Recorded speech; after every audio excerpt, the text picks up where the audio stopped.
All right, we are beginning our unit about Native Americans, Changing Landscape. Today we are going to be reading chapter 1. It's called A Long and Winding Road. And our big question for today, basically our target, is how did European exploration and settlement of what is now the United States change the way Native Americans live? So the Native Americans were already here. The Europeans that were coming across the Atlantic Ocean from Europe, settling on North American continent, how did that change the way that the lives of the Native Americans were living? What made them change and how did they change? So here we go. A Long and Winding Road, chapter 1. Imagine you were born 300 years ago on America's Great Plains. Back then, there were no big cities or highways. The landscape reveals only wide open prairies with rolling hills, lazy rivers, and endless grassland. Imagine the prairie as your home. Perhaps you are a young Sioux. This is where you were born, and you already know that you will live here all of your life. Everything you need to survive is here amid the grasses and low rolling hills. Food, shelter, water, fire, friends, family, and sacred places. Everything is here for you.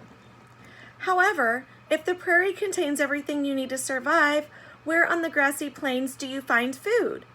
What do you use to build a house or to make fire? Where do you find water?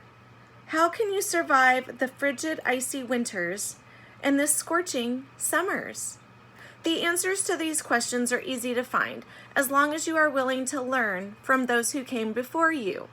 The people, your people, have been here for some 10,000 years or more. The wisdom and stories of hundreds of generations is your birthright, the most precious thing you will ever own. The elders tell you stories. They teach you about your place in the world, and they provide the wisdom that is passed down from one generation to another. Your ancestors were the first to walk this land, and they learned to survive here with only their brains, muscles, and courage to sustain them. They were the first to hear the winds and see the waving grass. They found the rivers. You believe their spirits are in the hills and grassy plains, and in the soil beneath your feet. Most importantly, your ancestors learned to track and hunt the buffalo. The buffalo provide food, shelter, clothing, fuel for fires, and tools. Out here on the Great Plains, your tribe and all the tribes of the Great Plains depend on buffalo for their survival. The tribes of the Great Plains are certainly not alone in the Americas. There are others, and if you walk far enough in any direction, you will find them, north, south, east, or west. There are different tribes in every habitable place. Over thousands of years, they have learned to survive.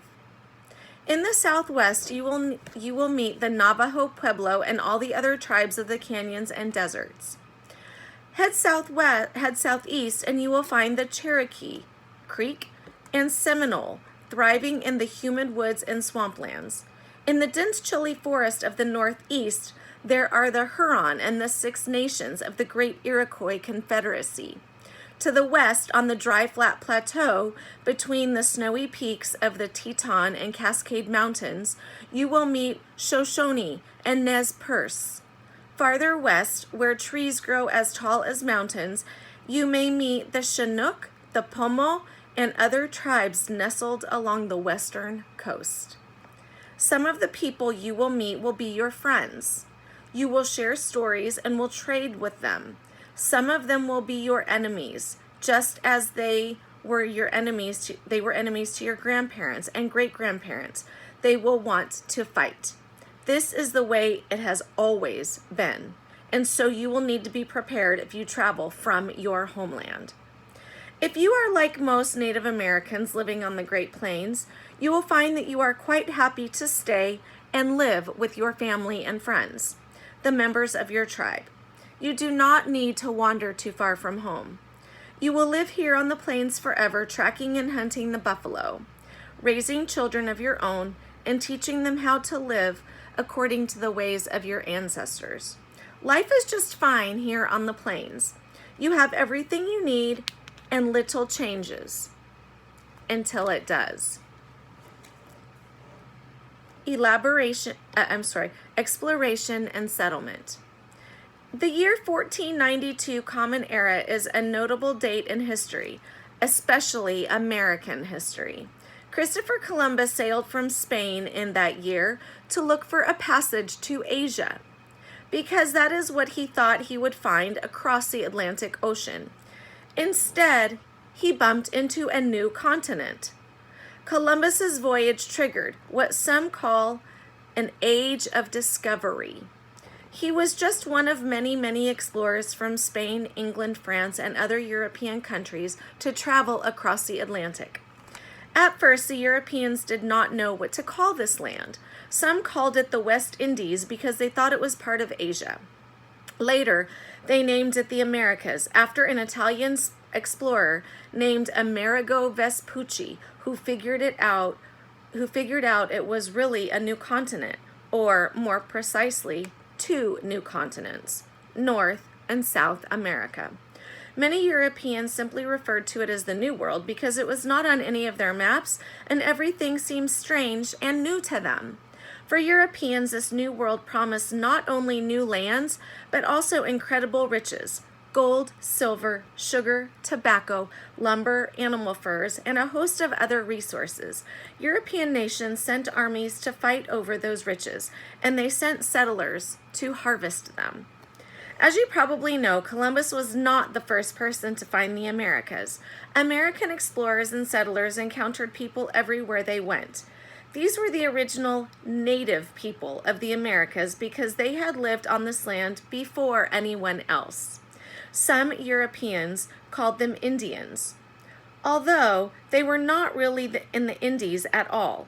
The name stuck, and that is why you hear the term American Indian today. Beginning in 1492 Common Era, many things began to change for the indigenous peoples of North and South America. For some, the change came very quickly. This was especially true in places such as Mexico and Peru, where the Aztec and the Inca empires ruled. Their civilizations fell quickly to Spanish conquerors. The Spanish brought their powerful guns, steel swords, and horses. They, and all other Europeans, also brought diseases against which the native peoples had no natural defenses. By the end of the 1500s, Spanish soldiers and diseases wiped out many groups of people from Mexico through South America. Change was more gradual for the Native Americans in the part of the North America that later became the United States. Although the early Spanish explorers built several settlements north of Mexico, they did not conquer all of this land. However, the Spanish were not the only Europeans interested in the Americas. The English, French, Portuguese, and Dutch also crossed the ocean in search of riches. They too sent explorers, and soon they built settlements and colonies of their own. The English settled at Jamestown, Virginia, where they built a fort in 1607 Common Era. There, Captain John Smith met Pocahontas and her tribe, the Powhatan. A few years later, in 1620 Common Era, the Pilgrims landed at Plymouth Rock.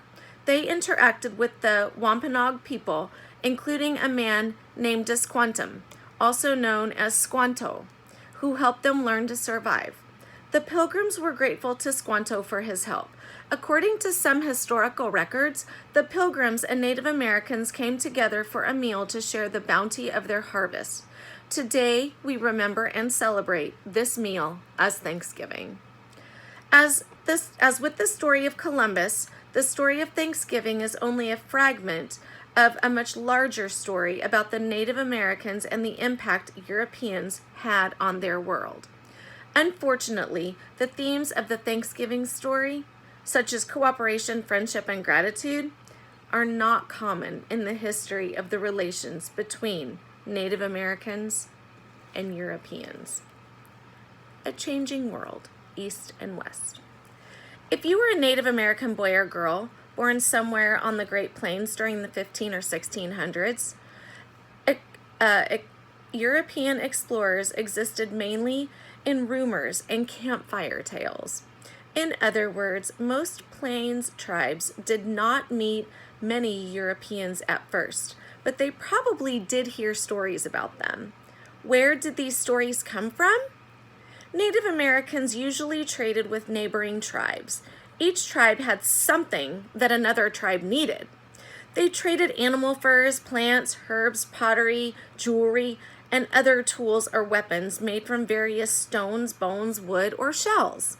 Whenever they traded things, they also talked and shared news and stories that they had heard from the other tribes.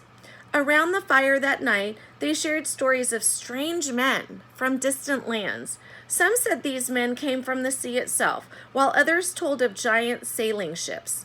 These strange men had beards, and they wore metal armor on their bodies. They carried powerful weapons that made the sound of thunder echo through forests and canyons. They also rode on great beasts called horses. Native Americans had never seen any of these things at all before the Europeans arrived. On the other hand, change was somewhat swifter for tribes in the East. From Florida all the way up to Maine and Canada, ships carrying eager and adventurous Europeans arrived. They came from England, France, Spain, the Netherlands, and other countries. They did not simply come to explore the land, hunt for valuable furs, and take treasure back to their homes, to the so-called Old World. They came to stay. For Eastern tribes, life became very challenging as Europeans moved in and established farms, towns, and cities. European settlers were interested in two things even more valuable than furs. First, they needed knowledge to aid their survival, which Native Americans had in great supply. Native Americans showed settlers how to grow plants like corn, beans, and tobacco. They taught them where to hunt for their own beaver, bear, and buffalo hides. They taught them the secrets of the forests and mountains and rivers. They also taught them about other tribes. Second, settlers wanted land. English settlers established 13 colonies on the East Coast. Over time, the Native American tribes in these areas lost most of their land or were forced to move to reservations as European settlers built farms, roads, towns, factories, and cities. Gradually, the settlers ventured away from the East Coast and over the Appalachian Mountains. They encountered the vast landscape of American West. To them, it must have seemed like a land of opportunity, as such expansion and settlement was no longer possible in Europe. In 1776, those 13 colonies became the United States, and its government had a plan to make the new nation strong and powerful. The U.S. government seized land where Native American tribes lived.